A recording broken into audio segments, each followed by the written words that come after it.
आप यूँ शुरू कर दे भाई। हो गए ना।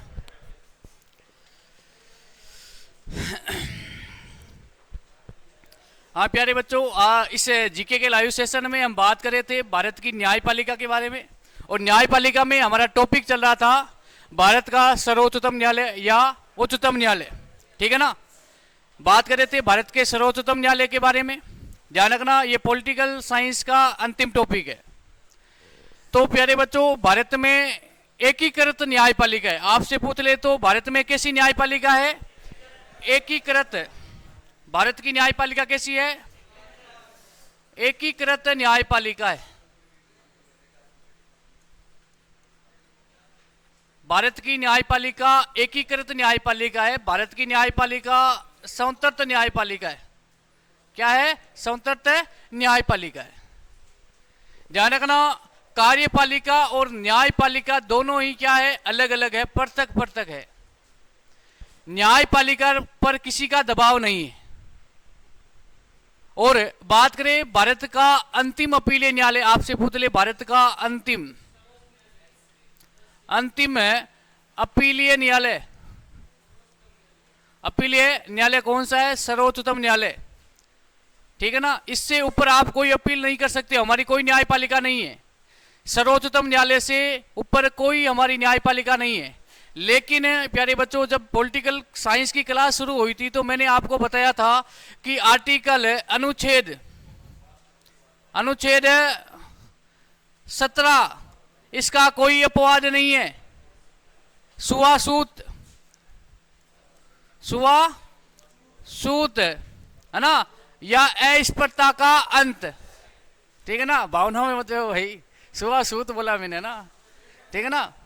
तो ध्यान रखना, इसका कोई अपवाद नहीं है। बाकी जितने भी अनुच्छेद है सबके क्या है? अपवाद है। यहां पर क्या लिखा गया है संविधान में? भारत का अंतिम अपीलीय। आप अंतिम अपील कहां कर सकते हो? सर्वोच्चतम न्यायालय। लेकिन इसका अपवाद क्या है? अनुच्छेद 72, राष्ट्रपति की समाधान की शक्ति। समाधान की शक्ति, ध्यान रखना, यह अपवाद है। यदि आपके सर्वोच्चतम न्यायालय ने किसी व्यक्ति को सजा दे दी है, सर्वोच्चतम न्यायालय ने किसी व्यक्ति को सजा दे दी है, तो राष्ट्रपति उसकी सजा को क्या कर सकता है? क्षमा कर सकता है। कम भी कर सकता है, माफ भी कर सकता है। तो यह अपवाद हो गया। उसके बाद में हमने बात की न्यायपालिका, जो हमारे सर्वोच्चतम न्यायालय है उसका उल्लेख संविधान के भाग नंबर याद कर लेना, भाग नंबर है 5। और आर्टिकल याद कर लेना, अनुच्छेद याद कर लेना 124 से लेकर के अनुच्छेद 147 तक सर्वोच्चतम न्यायालय का उल्लेख है। आपसे पूछ ले कि भाग नंबर 5 में ध्यान रखना, न्यायपालिका में किस न्यायालय का उल्लेख है? तो सर्वोच्चतम न्यायालय, सुप्रीम कोर्ट का उल्लेख है। ध्यान रखना। आपसे पूछ ले कि संविधान के किस अनुच्छेद में पूछ ले कि सर्वोच्चतम न्यायालय के गठन के बारे में उल्लेख है? गठन, तो गठन ध्यान रखना, अनुच्छेद 124 में सर्वोच्चतम न्यायालय के गठन संरचना के बारे में उल्लेख है कि भारत में एक सर्वोच्चतम न्यायालय होगा जो भारत का अंतिम अपीलीय न्यायालय है। आपसे पूछ ले कि सर्वोच्चतम न्यायालय की स्थापना कब की गई? स्थापना, तो स्थापना ध्यान रखना 28 जनवरी याद कर लेना, 28 जनवरी 1950। अब इससे 2 माइनस करेंगे, है ना। 26 जनवरी के दिन हमारे देश में क्या लागू हुआ था? संविधान। फिर 2 माइनस कर दो, 2 माइनस करोगे तो 24 जनवरी 1950 के दिन संविधान सभा की अंतिम बैठक हुई। संविधान सभा की अंतिम बैठक कब हुई? 24 जनवरी 1950। राष्ट्रगान और राष्ट्रीय गीत को राष्ट्रीय गान और राष्ट्रीय गीत घोषित कब किया गया? 24 जनवरी 1950। और इस दिन हमारे देश के पहले राष्ट्रपति के रूप में, ध्यान रखना, मनोनीत नहीं होते, निर्वाचित होते हैं। कौन होते हैं? डॉक्टर राजेंद्र प्रसाद जी। मैं आपसे प्रश्न पूछ लेता हूं कि भारत का ऐसा कौन सा राष्ट्रपति है जो मनोनीत भी है और निर्वाचित भी है? कोई नहीं है, ध्यान रखना। निर्विरोध है ना, मनोनीत कोई राष्ट्रपति नहीं है, सबका चुनाव हुआ है। ओके। उसके बाद में हमने बात की थी मुख्य न्यायाधीश और जो अन्य न्यायाधीश है। जब हमारे सर्वोच्चतम न्यायालय की स्थापना की गई उस समय न्यायाधीशों की संख्या कितनी थी? सीधा प्रश्न पूछा जाएगा, न्यायाधीशों की संख्या कितनी थी? 8। वर्तमान में कितनी है? 34। ध्यान रखना, 33 + 1 बराबर है 34। याद कर लेना, सीधा प्रश्न आएगा। 33 तो अन्य न्यायाधीश है और एक मुख्य न्यायाधीश है, ठीक है ना। मैं आपसे एक प्रश्न पूछ लेता हूं, वर्तमान में सर्वोच्चतम न्यायालय के मुख्य न्यायाधीश कौन है? ना यही गड़बड़ की आपने तो, है ना। करंट के साथ में अपडेट रहना चाहिए। संजीव खन्ना जी का कार्यकाल 13 मई को पूरा हो गया। 2025 13 मई को संजीव खन्ना का कार्यकाल पूर्ण हो चुका है। अब नए ध्यान रखना, भारत के 52वें सर्वोच्चतम न्यायालय के मुख्य न्यायाधीश भूषण रामकृष्ण गवई, है ना। गवई याद कर लेना भाई, भूषण मैं लिखा दूंगा भाई ना, मैं लिखाऊंगा, टेंशन मत लो। भारत के 51वें मुख्य न्यायाधीश सर्वोच्चतम न्यायालय के कौन थे? संजीव खन्ना। और 52वें कौन से हैं? गवई, गवई, गोई नहीं, गवई, है ना। भूषण रामकृष्ण गवई। ज्यादा इनका कार्यकाल नहीं रहने वाला है, 2025 में ही इनका कार्यकाल समाप्त हो जाएगा, क्योंकि ये 65 वर्ष के होने वाले हैं। लगभग 6 महीने या 7 महीने का कार्यकाल रहेगा इनका, लेकिन तब तक आपका काम है बन जाएगा, ठीक है ना। मुख्य न्यायाधीश की नियुक्ति कौन करता है? नियुक्ति कौन करता है? राष्ट्रपति करता है। शपथ कौन दिलाता है? कार्यकाल कितना होता है? अरे अधिकतम आयु 65 वर्ष, है ना। अब मेरी बात सुनो, अभी वर्तमान में जो मुख्य न्यायाधीश है 52 नंबर के, है ना, भूषण रामकृष्ण गवई, अब इनकी आयु 65 वर्ष होने वाली है। लगभग 7 महीने कम पड़े हैं। कितने महीने? 7 महीने कम है, तो अब इनका कार्यकाल 7 महीने रहेगा। अधिकतम आयु कितनी नहीं होनी चाहिए? 65। न्यूनतम आयु कोई प्रावधान नहीं है ना, कितनी भी हो सकती है। यदि आप योग्य हो और आपकी आयु 18 वर्ष है तो भी आप मुख्य न्यायाधीश बन सकते हो। लेकिन योग्यता में हमने बात की, योग्यता में 2 योग्यता आपको याद रखनी है मुख्य न्यायाधीश बनने के लिए। आपके पास में 5 वर्षों का अनुभव होना चाहिए, कम से कम 5 वर्षों का अनुभव होना चाहिए। आपने उच्च न्यायालय के मुख्य न्यायाधीश के रूप में आपने कार्य किया हो, या आपने 10 वर्षों तक सरकारी वकालत के रूप में कार्य किया हो। वेतन के बारे में बात करें तो वेतन ध्यान रखना, ठीक है ना भाई। वेतन है आर्टिकल 125 अनुच्छेद 125, अनुच्छेद 125 वेतन, भत्ते व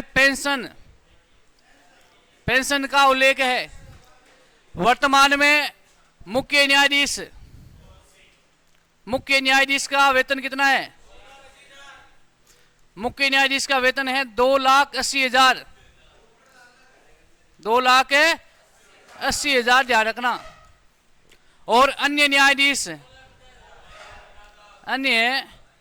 न्यायाधीश तो ध्यान रखना 2,50,000, ठीक है ना। ये आर्टिकल 125 में। अब ज्यादा कुछ नहीं है, 5-10 मिनट की क्लास हो रहेगी।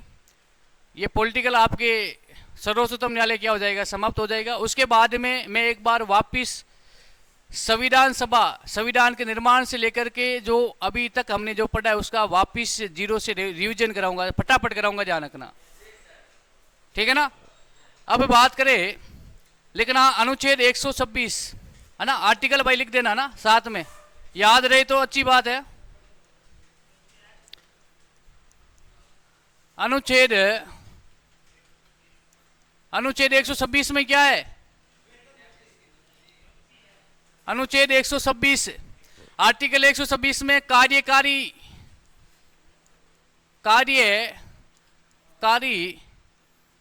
न्यायाधीश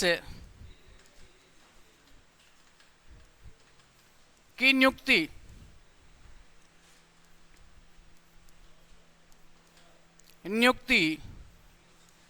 राष्ट्रपति करेगा। ध्यान रखना। अब इसमें कार्यकारी न्यायाधीश क्या है, कौन बताएगा? कार्यकारी न्यायाधीश का मतलब क्या है समझना। अभी वर्तमान में मुख्य न्यायाधीश कौन है? भूषण रामकृष्ण गवई। बार बार बोल रहा हूं कि याद हो जाएगा, है ना। वर्तमान में भारत के सर्वोच्चतम न्यायालय के मुख्य न्यायाधीश कौन है? भूषण रामकृष्ण गवई।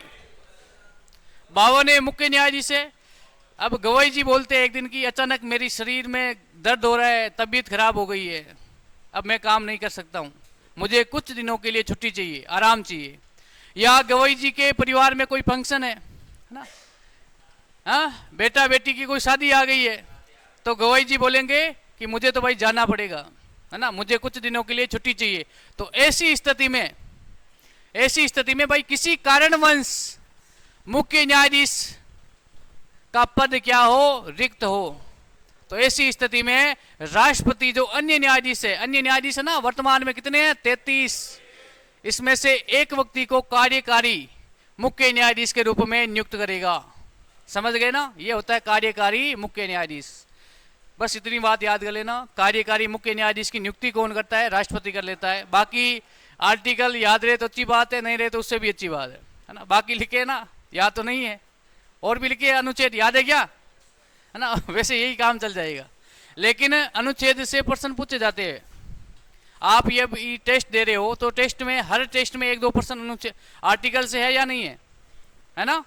तो यहां से आर्टिकल इसलिए मैं लिखा रहा हूं। फिर बात करें आर्टिकल 127, अनुच्छेद 127।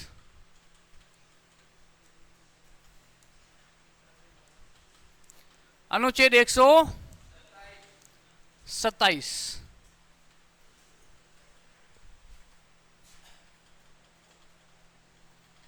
इसमें याद कर लेना, तदर्थ न्यायाधीश की नियुक्ति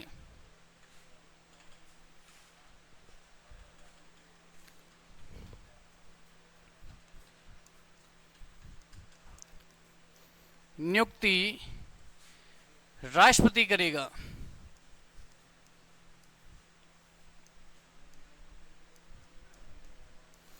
तदर्थ न्यायाधीशों की नियुक्ति कौन करेगा? राष्ट्रपति करेगा। तदर्थ न्यायाधीश का मतलब है अस्थायी, ठीक है ना। अब समझना, वर्तमान में सर्वोच्चतम न्यायालय के मुख्य न्यायाधीश कौन है? भूषण रामकृष्ण गवई। कौन है? ये है आपके ध्यान रखना 52वें चीफ जस्टिस ऑफ इंडिया, है ना, चीफ जस्टिस ऑफ इंडिया, मुख्य न्यायाधीश सर्वोच्चतम न्यायालय के कौन है? ये आपके है भूषण रामकृष्ण गवई, ठीक है ना। गवई साहब बेटे हैं। एक दिन की बात है, मतलब ज्यादा टेंशन हो गई, है ना, वर्कलोड बढ़ गया। मुख्य न्यायाधीश एक है, वर्कलोड बढ़ गया, ज्यादा टेंशन होती है ना, तो आदमी अपने लाइफ में कुछ गलत डिसीजन भी ले लेता है। तो पार्टी कर रहे थे, तब तक राष्ट्रपति जी आ जाते हैं। गवई साहब जी ने पूछा कि भाई क्या हालचाल है? गवई साहब बोलते कि हालचाल तो बेकार है, वर्कलोड बढ़ गया है, अब क्या करूं? तब राष्ट्रपति कहता है टेंशन लेने की क्या आवश्यकता है भाई, एक और मुख्य न्यायाधीश, है ना, अस्थायी तदर्थ न्यायाधीश की नियुक्ति कर देता हूं, आपकी क्या करेंगे? सहायता करेंगे। अब मान लो कि कोई उच्च न्यायालय का मुख्य न्यायाधीश है, उच्च न्यायालय का कोई मुख्य न्यायाधीश है जिसके पास में अनुभव अच्छा है, मान लो कि राजस्थान उच्च न्यायालय है, राजस्थान उच्च न्यायालय के मुख्य न्यायाधीश के पास में अनुभव अच्छा है और राष्ट्रपति के नज़रों में वो कानून का ज्ञाता है, तो राष्ट्रपति ध्यान रखना हमारे राजस्थान उच्च न्यायालय के मुख्य न्यायाधीश को बुलाएंगे दिल्ली और कहेंगे कि भाई आप कुछ समय के लिए गवाई साहब की क्या करो, हेल्प करो। तब तदर्थ न्यायाधीश की नियुक्ति कौन करता है? राष्ट्रपति। ध्यान रखना, बस ये शब्द याद कर लेना भाई, ज्यादा कुछ नहीं है। नियुक्ति कौन करता है? राष्ट्रपति करता है। ध्यान रखना, सीधा प्रश्न आएगा, इसमें कंफ्यूज मत होना। आपसे कार्यकारी मुख्य न्यायाधीश की पूछ ले तो भी नियुक्ति कौन करेगा? तदर्थ न्यायाधीश। तदर्थ न्यायाधीश की भी नियुक्ति कौन करेगा? राष्ट्रपति। आर्टिकल 126 और आर्टिकल 127। फिर बात करें आर्टिकल 128, देखो ध्यान रखना 26, 27 और 28 इसमें नियुक्ति है, ठीक है ना। 26, 27 और 28 इसमें नियुक्ति है। 26 में तो कार्यकारी, 27 में तदर्थ और 28 में सर्वोच्चतम न्यायालय की बैठकों में गणपूर्ति पूरी करने के लिए सेवानिवृत्त न्यायाधीशों की नियुक्ति कौन करता है? राष्ट्रपति करता है। समझना, आर्टिकल 128 इसमें भी नियुक्ति है। अनुच्छेद 128 इसमें क्या है? मेरी बात सुनो, सर्वोच्चतम न्यायालय में वर्तमान में न्यायाधीशों की संख्या कितनी है? 34 है। कितनी है? 34 है, ठीक है ना। एक मुख्य न्यायाधीश है, 33 अन्य न्यायाधीश है। अब है सर्वोच्चतम न्यायालय की क्या है? बैठक है। बैठक किसी भी मामले को लेकर के, किसी भी जन सुनवाई को लेकर के सर्वोच्चतम न्यायालय ने बैठक की। कोई बहुत बड़ा मामला है, अंतर्राष्ट्रीय मुद्दा हो या देश के अंदर कोई धार्मिक मुद्दा हो, ऐसी स्थिति में सर्वोच्चतम न्यायालय क्या करेगा? बैठक करेगा सभी न्यायाधीशों की कि भाई इस पे क्या करना चाहिए। तब ध्यान रखना, ऐसी स्थिति में सर्वोच्चतम न्यायालय में न्यायाधीशों की संख्या अन्य न्यायाधीश से उनकी संख्या क्या है? संख्या कम है। बैठक में संख्या क्या है? कम है। फिर उनको फोन किया जाएगा कि भाई जल्दी से जल्दी आप आओ। वो बोलेंगे कि भाई अब हम नहीं आ सकते हैं, कोई जरूरी काम है। तो ऐसी स्थिति में आपातकाल, पहले से न्यायाधीश रह चुके हैं, सेवानिवृत्त ध्यान रखना, पहले सर्वोच्चतम न्यायालय में मुख्य न्यायाधीश या अन्य न्यायाधीश रह चुके, फिर उनको फोन लगाया जाएगा राष्ट्रपति द्वारा, फिर उनको बुला करके उनकी क्या की जाएगी? नियुक्ति की जाएगी, ठीक है ना। यह आर्टिकल 128 में है। और नियुक्ति कौन करेगा? बस ये बात याद कर लेना, कौन करेगा? चाहे तदर्थ पूछ लो, चाहे कार्यकारी पूछ लो, चाहे सेवानिवृत्त पूछ लो, चाहे मुख्य न्यायाधीश पूछ लो, चाहे अन्य न्यायाधीश पूछ लो, सबकी नियुक्ति कौन करेगा? राष्ट्रपति, ठीक है ना। शपथ कौन दिलाएगा? मुझे ये बताओ, तदर्थ न्यायाधीश की शपथ होती है क्या? नहीं, शपथ सिर्फ होती है मुख्य न्यायाधीश और अन्य न्यायाधीशों की, ठीक है ना। अब इसमें लिख देना, सर्वोच्चतम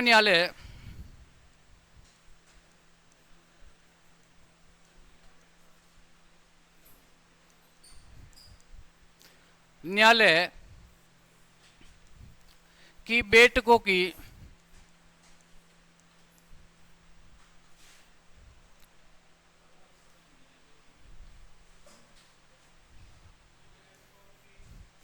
गणपूर्ति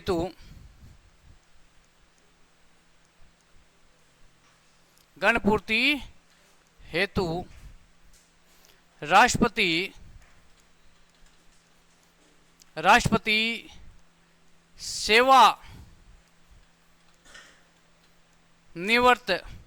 सेवानिवृत्त का मतलब है रिटायरमेंट ले चुके मुख्य न्यायाधीश, ठीक है ना। सेवानिवृत्त है, न्यायाधीशों की नियुक्ति करेगा।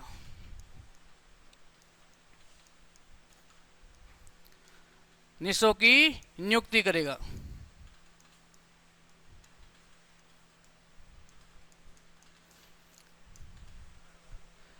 इनका काम क्या होता है? सिर्फ बैठकों में भाग लेना, ठीक है ना। अरे कुछ समझ में आ रहा है ना? या नहीं आ रहा है भाई? ज्यादा कुछ मैंने नहीं आ रहा है? हैं? ये नहीं आया, बाकी सब आ गया है। अब मेरी बात सुनो, हमारी क्लास का उदाहरण देकर के मैं आपको बता देता हूं। हमारी क्लास है सर्वोच्चतम न्यायालय। अब क्लास में कम से कम 50 स्टूडेंट होंगे तब क्लास शुरू होगी। कम से कम 50 स्टूडेंट होंगे तब क्लास शुरू होगी। और छुट्टी का समय था, बच्चे लगभग घर चले गए, है ना। और क्लास में स्टूडेंट थे कितने? 40। कितने थे? 40 स्टूडेंट थे। और 50 स्टूडेंट होते ही क्लास शुरू हो जाएगी। और बच्चे कितने हैं? 40। अब जो घर गए बच्चे हैं वो किसी कारणवश से बिजी है, घर में कोई परिवार का या कोई फंक्शन था, है ना, या तो किसी के घर में डेथ हो चुकी थी। लेकिन क्लास शुरू करनी है 1 तारीख को, अनिवार्य है। तब जो 10 बच्चे हैं उनको फोन किया जाएगा कि आप आ जाओ, क्लास शुरू कर रहे हैं।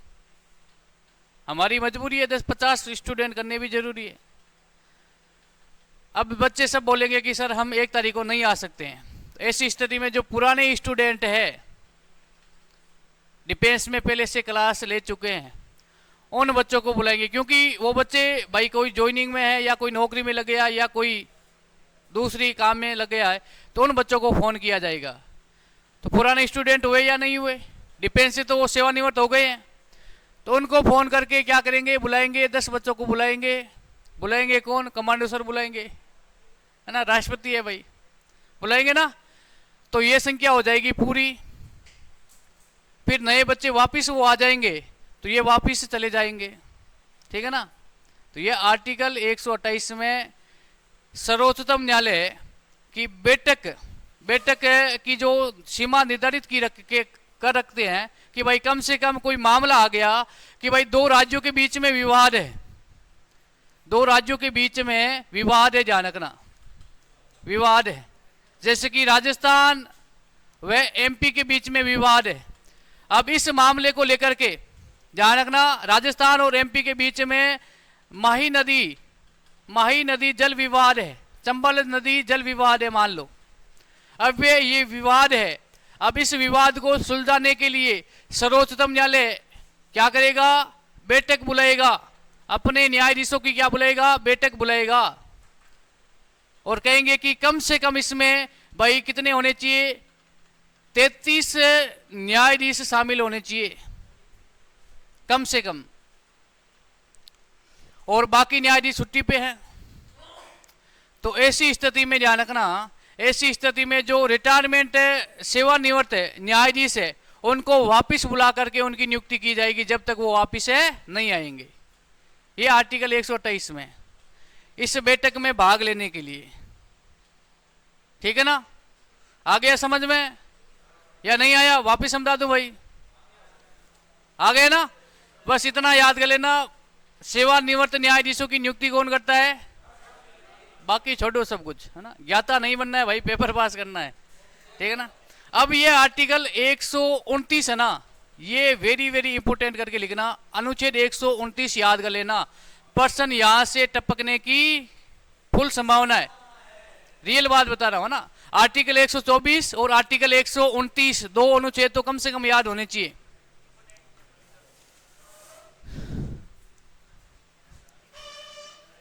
अनुच्छेद 129, आर्टिकल 129, सर्वोच्चतम न्यायालय या उच्चतम न्यायालय एक ही है भाई, है ना। उच्चतम न्यायालय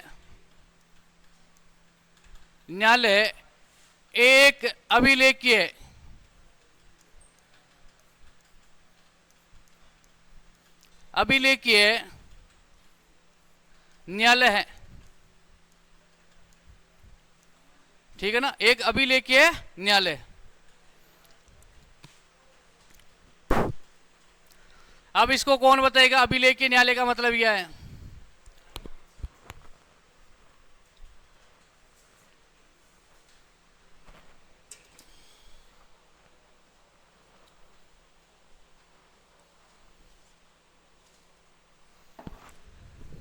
अरे अभिलेख के न्यायालय का मतलब क्या है, कौन बताएगा?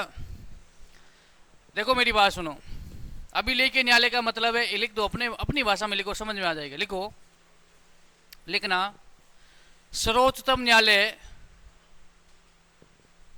सर्वोच्चतम न्यायालय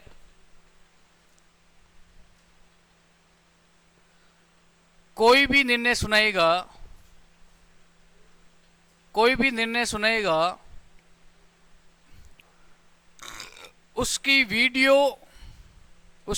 वह उस निर्णय को रिकॉर्ड करेगा,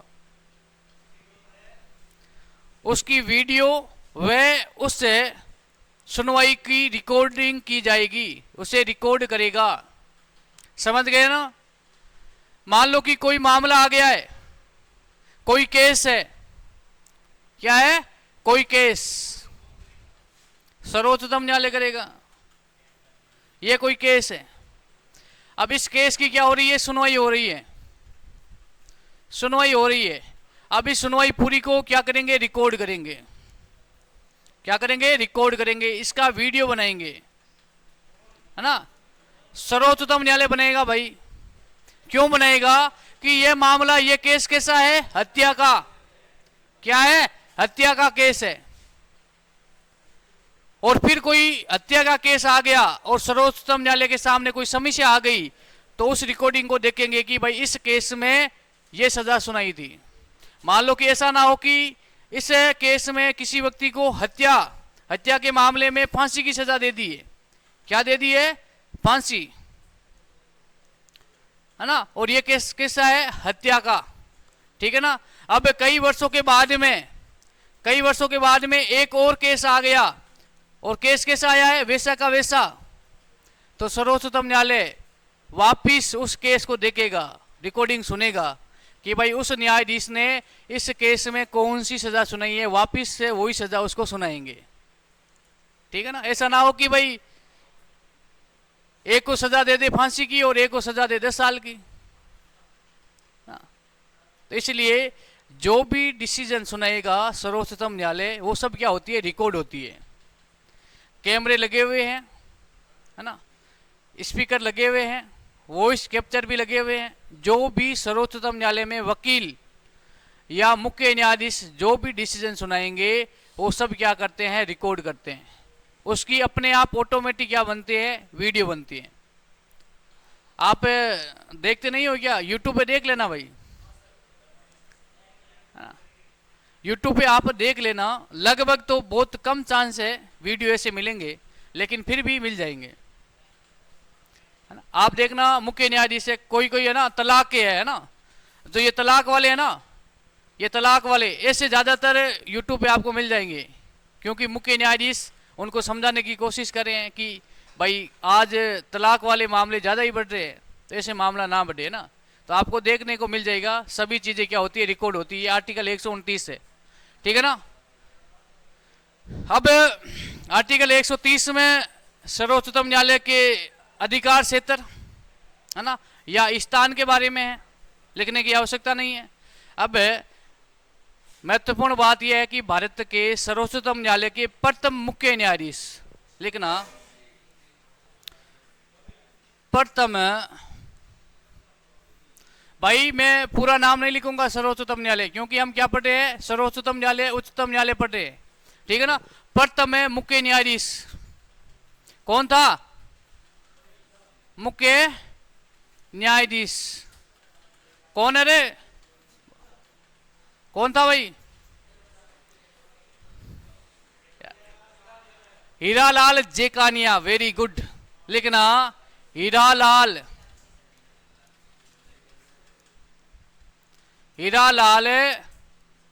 जेकानिया,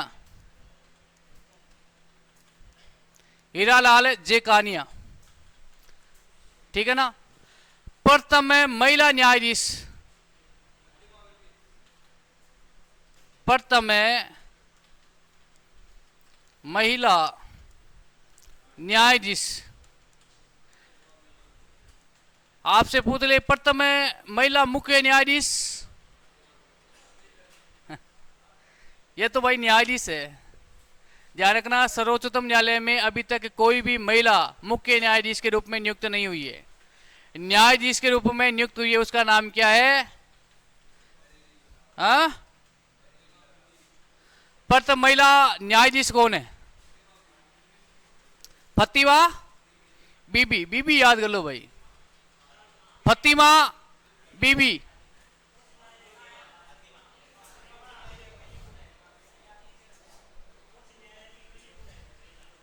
है ना, यही है तो, मीरा फतिमा बीबी इसका पूरा नाम है ना। सर्वोच्चतम न्यायालय या उच्चतम न्यायालय की प्रथम महिला न्यायाधीश कौन है? बीबी, है ना। पूरा नाम है, मैं लिख देता हूं भाई, मीरा फतिमा बीबी। ठीक है ना।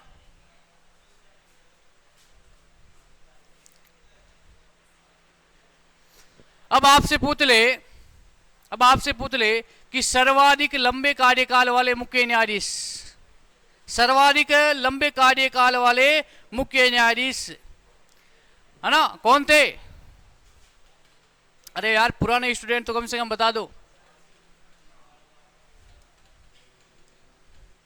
लिखना भाई, लिखना, सर्वाधिक लंबे कार्यकाल वाले मुख्य न्यायाधीश, मुख्य न्यायाधीश कौन बताएगा?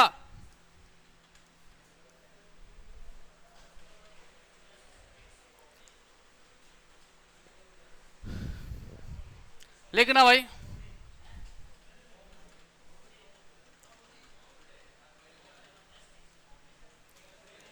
वाई बी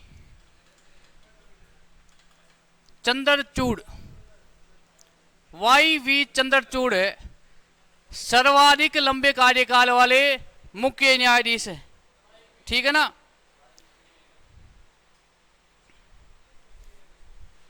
ठीक है ना, इसको लिखो।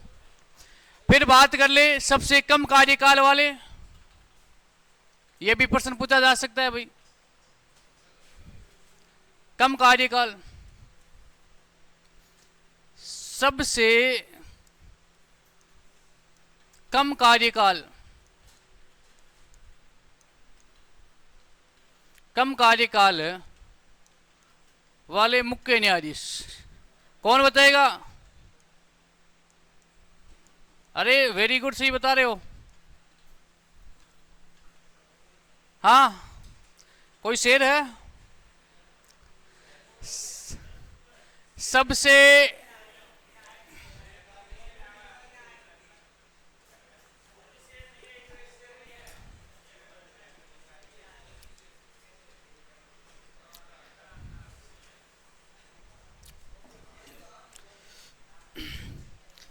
तो इसका राइट आंसर है केदारनाथ, केदारनाथ सिंह। मात्र 17 दिनों तक ये मुख्य न्यायाधीश रहे। अब आपसे पूछ ले कि प्रथम दलित मुख्य न्यायाधीश, प्रथम दलित मुख्य न्यायाधीश, यह भी प्रश्न पूछा जा सकता है। इसका तो राइट आंसर बता दो। प्रथम दलित मुख्य न्यायाधीश,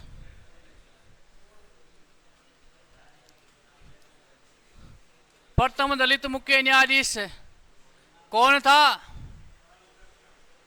बाल कृष्ण। वेरी गुड, लिख देना, बाल कृष्ण जी।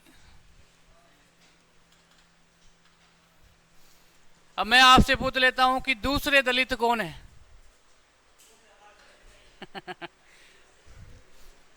भूषण रामकृष्ण गवई। ठीक है ना।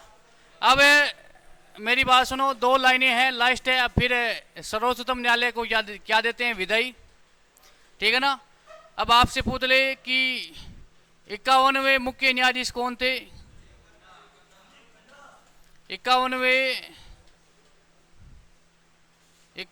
मुख्य न्यायाधीश, संख्या याद रखना, मुख्य है न्यायाधीश। प्रश्न पूछा जा सकता है भाई, सीधा प्रश्न आएगा। कौन थे? संजीव खन्ना। संजीव खन्ना। ठीक है ना। इनका कार्यकाल ये 2022 से थे और 13 मई 2025 को इनका कार्यकाल क्या हो गया, पूर्ण हो गया। वर्तमान में 52वें, ठीक है ना। वर्तमान में कौन से मुख्य न्यायाधीश है? 52वें।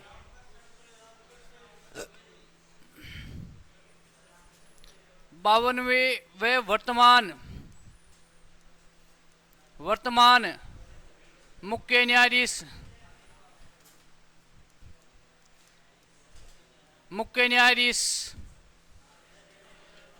न्यायाधीश कौन है?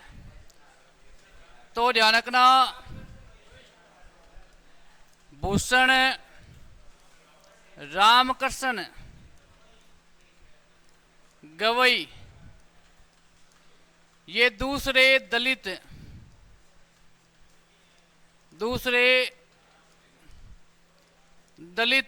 न्यायाधीश, ठीक है ना। ये वर्तमान में भी है। लेकिन मैं एक प्रश्न पूछ लेता हूं, ये तो है सर्वोच्चतम न्यायालय। उच्च न्यायालय की प्रथम महिला मुख्य न्यायाधीश कौन थी? कौन है? लीला सेठ। Very good. तो भाई एक है उच्च न्यायालय और एक है उच्चतम न्यायालय, तो इसमें कंफ्यूज मत होना। एक नोट लगा के लिख दो इसमें क्या है ना। और ये लीला सेठ भारत की पहली महिला न्यायाधीश है, ध्यान रखना। चाहे आपसे पूछ लेना कि मतलब है भारत की पहली न्यायाधीश महिला, सर्वोच्चतम न्यायालय उच्चतम न्यायालय नाम न दे करके आपसे पूछ ले कि भारत की पहली महिला न्यायाधीश कौन थी, तो लीला सेठ। ठीक है ना। तो नोट लगा के लिख देना, उच्च न्यायालय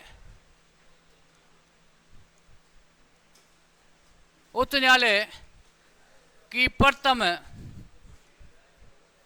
महिला न्यायाधीश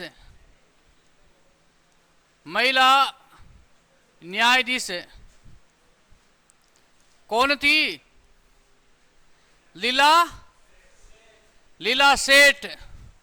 ठीक है ना।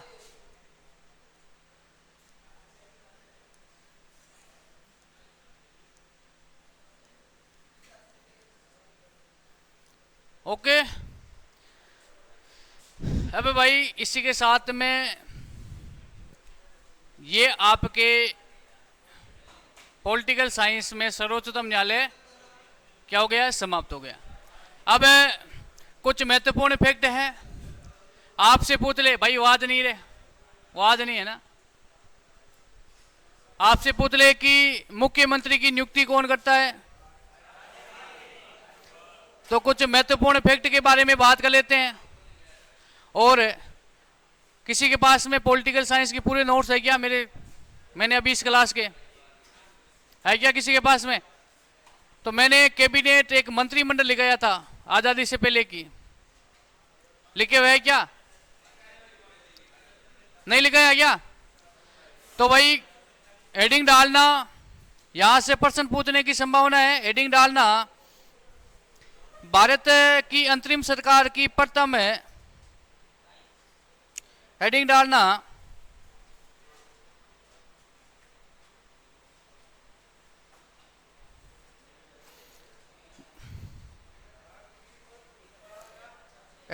भारत की प्रथम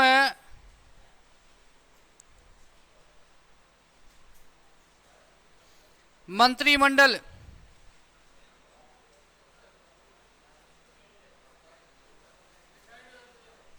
लिखा रखा है क्या इधर?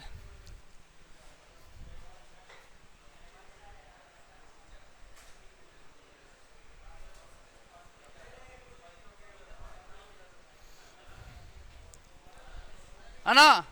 देखो मेरी बात सुनो, ये मैंने मंत्रिमंडल जब अंतरिम सरकार का गठन कब होता है?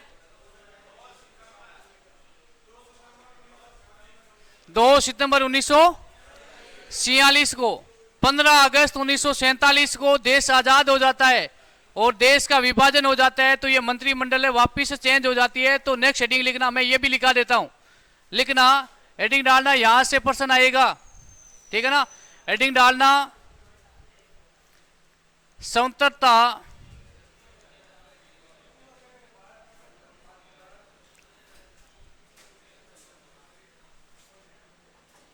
स्वतंत्रता, ऐसे लिखना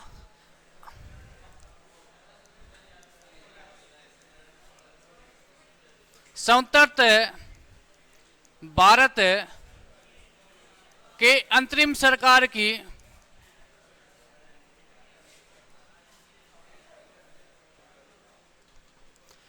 अंतरिम सरकार की मंत्रिमंडल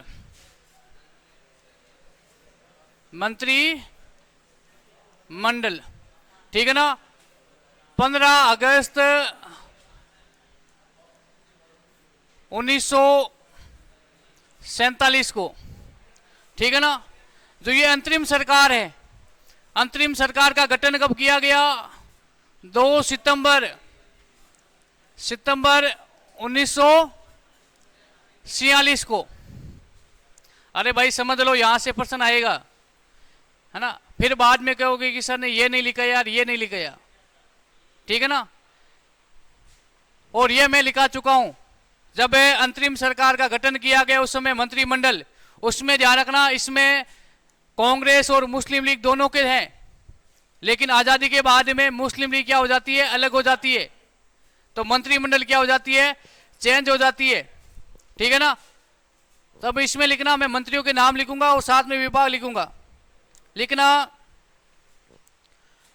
अंतरिम सरकार के अध्यक्ष व गवर्नर कौन थे? सी राजगोपालाचार्य, सी राज गोपाला, है ना,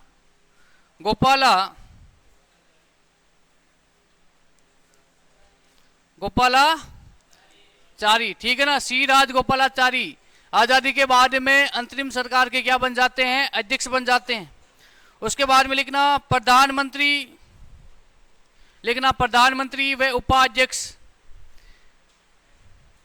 प्रधानमंत्री व उपाध्यक्ष व विदेश मंत्री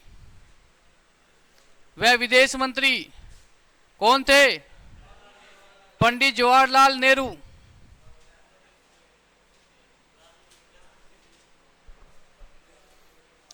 नेक्स्ट लिखना गृह मंत्री, अरे मेरी बात सुनो, उपाध्यक्ष विदेश मंत्री,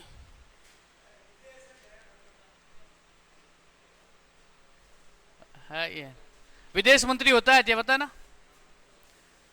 विदेश मंत्री अंतरिम सरकार के उपाध्यक्ष, है ना, उपाध्यक्ष विदेश मंत्री। और प्रधानमंत्री कौन थे? पंडित जवाहरलाल नेहरू। अरे लिख ले टकलू, लिख ले इसको। अरे ये आजादी से पहले की है भाई, अंतरिम सरकार की है, बाद में चे में करोगे। अरे मेरी बात सुनो, ये अंतरिम सरकार का गठन कब हुआ है? 2 सितंबर 1946। देश आजाद कब हुआ है? 15 अगस्त 1947। 14 अगस्त को देश का विभाजन हो गया, है ना। आजादी के बाद में मंत्रिमंडल चेंज है ना। यहां से प्रश्न पूछा जा सकता है, फिर बाद में बोलोगे कि सर आपने वित्त मंत्री ये लिखा यार, गृह मंत्री ये लिखा है ना, फिर गड़बड़ हो जाएगी, फिर बोलोगे ना। तो लिख दिया ना, प्रधानमंत्री, विदेश मंत्री और उपाध्यक्ष, लिख दिया ना। उसके बाद में लिखना गृह मंत्री, सूचना व प्रसारण मंत्री, गृह मंत्री व सूचना व प्रसारण मंत्री,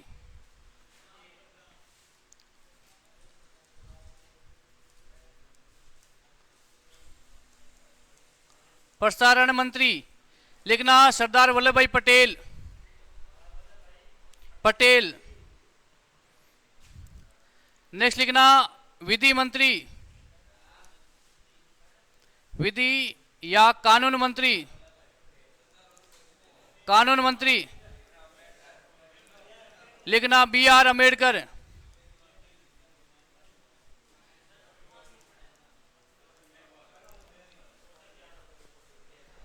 वर्तमान में भाई आपको ये लिस्ट दी है ना, है ना, है उग चुका है, क्या उग चुका है भाई?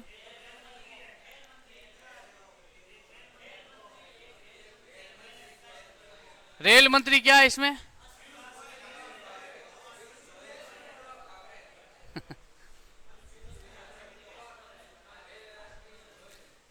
ना आर अश्विनी वर्तमान में रेल मंत्री है। और उसमें क्या लिखा हुआ है?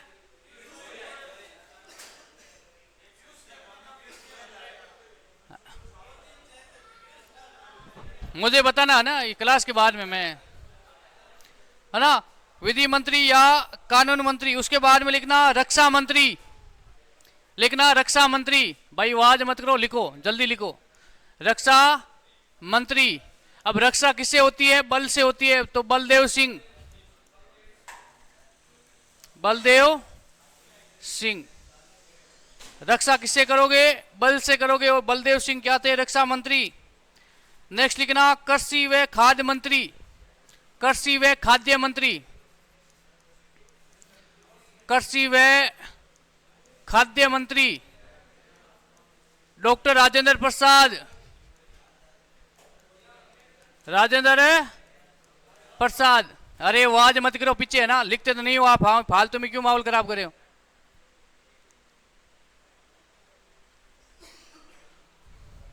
नेक्स्ट लिखना शिक्षा मंत्री मौलाना अब्दुल कलाम आजाद। अरे ये कृषि मंत्री खाद्य मंत्री डॉक्टर राजेंद्र प्रसाद। सूचना प्रसारण मंत्री गृह मंत्री सरदार वल्लभ भाई पटेल। विधि कानून मंत्री कौन है? डॉक्टर भीमराव अंबेडकर। रक्षा मंत्री बलदेव सिंह, ठीक है ना। नेक्स्ट लिखना शिक्षा मंत्री,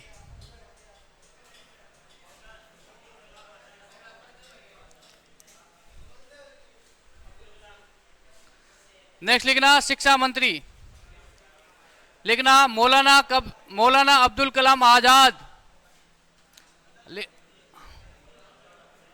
मौलाना अब्दुल कलाम आजाद, शॉर्टकट में लिख दो आजाद। नेक्स्ट लिखना रेल एवं परिवहन मंत्री, रेल एवं परिवहन मंत्री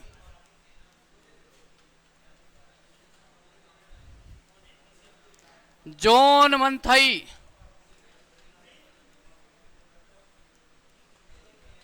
ये आंग्ल भारतीय था, आंग्ल भारतीय, ठीक है ना। उसके बाद में लिखना श्रम मंत्री, कौन था श्रम मंत्री? श्रम मंत्री जगजीवन राम, जगजीवन राम। ये प्रश्न कई बार पूछा गया है। और मंत्री मंडल में सर्वाधिक लंबा कार्यकाल भी किसका है? मंत्री मंडल में सबसे लंबा कार्यकाल, सबसे लंबा कार्यकाल। देखो यहां से प्रश्न आएगा, एक प्रश्न फिक्स है, यहां से एक प्रश्न फिक्स है ना। देखो टेस्ट में भी आएंगे और साथ में ये प्रश्न भी याद कर लो भाई, है ना। उसके बाद में वाणिज्य मंत्री लिखना, वाणिज्य मंत्री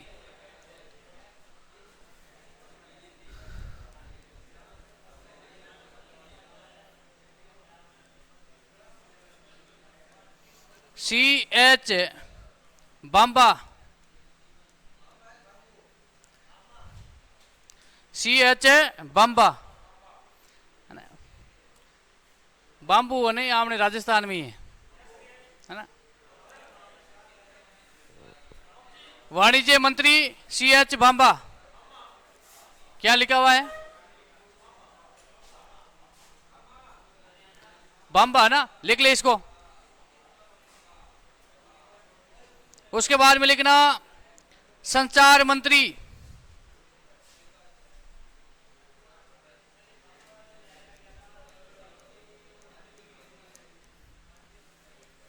मंत्री संचार मंत्री, इसमें लिखना रफीक अहमद।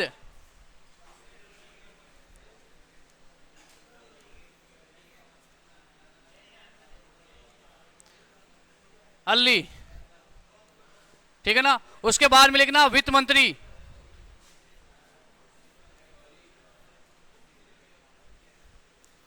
है ना, वित्त मंत्री। और वित्त मंत्री थे षणमुखम शेट्टी।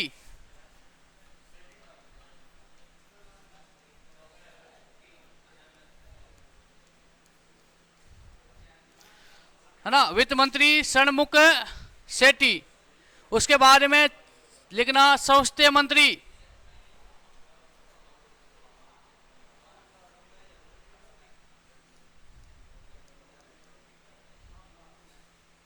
स्वास्थ्य मंत्री अमृता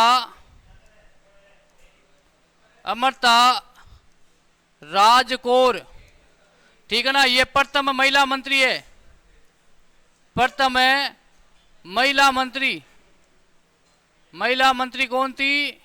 ध्यान रखना, अमृता राजकौर, ठीक है ना। उसके बाद में उद्योग आपूर्ति है ना, उद्योग व आपूर्ति मंत्री श्यामा प्रसाद मुखर्जी।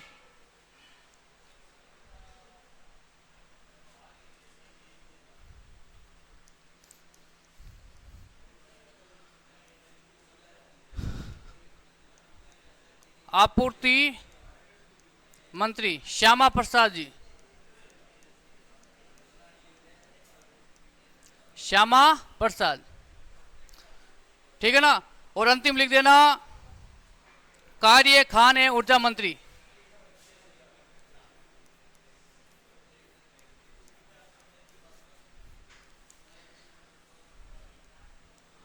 ऊर्जा मंत्री, है ना, God will.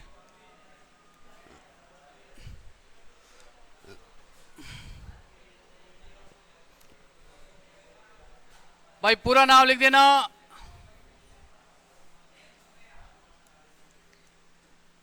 VN gold Gill, है ना, गिल है भाई, gold Gill, VN gold Gill, ठीक है ना।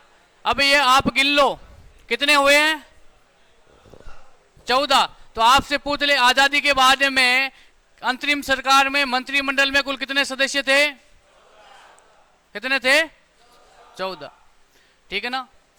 तो ये प्रमुख मंत्रिमंडल था, ठीक है ना। यहां से एक प्रश्न आएगा, प्रश्न को भाई समझना, मेरी बात सुनो, प्रश्न को आप समझोगे तो समझ में आएगा। समझने के लिए आपको पता है कि आपसे पूछ ले, अरे समझ लो भाई, 2 तरीके के प्रश्न आएंगे, अरे सीधा बैठ जा। 2 तरीके के प्रश्न आएंगे। एक तो आजादी से पूर्व अंतरिम सरकार में मंत्रिमंडल के प्रश्न पूछे जा सकते हैं। आजादी से पहले मुस्लिम लीग साथ में थी, है ना।